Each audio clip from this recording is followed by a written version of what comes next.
नमस्कार food lovers, मी शिल्पा आणि तुम्ही पाहत आहात शिल्पाची मेजवानी. या चॅनलवर मी दाखवणार आहे अगदी सोप्या पद्धतीने आणि झटपट बनणाऱ्या अशा रेसिपीज.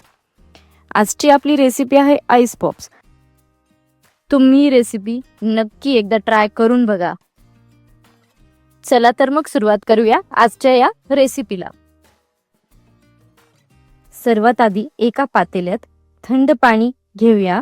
मी अंदाजे 2 ग्लास पाणी घेतलं आहे. ऑरेंज फ्लेवरचा रसना घेतला आहे, साधारण 1 ते 1.5 चमचे. यात जवळपास मी 3 ते 4 चमचे साखर मिक्स केली आहे. हे मिश्रण साखर विरघळेपर्यंत व्यवस्थित मिक्स करून घ्यायचं आहे. चिमटीभर मीठ. सगळं मिश्रण मिक्स करून घ्यायचंय.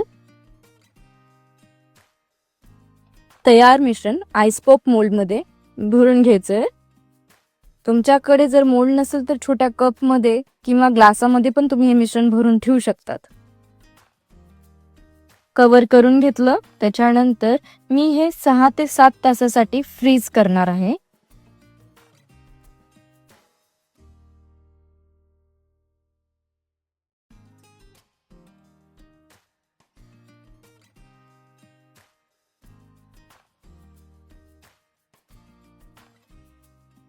किती सुंदर आणि फ्रेश आईस पॉप्स तयार झालेले आहेत, बघू शकता तुम्ही. तुम्हाला ही रेसिपी आवडली असेल तर व्हिडिओला लाईक करा, मित्रमैत्रिणींना शेअर करा. पुन्हा भेटूया एका नवीन रेसिपी सोबत. धन्यवाद.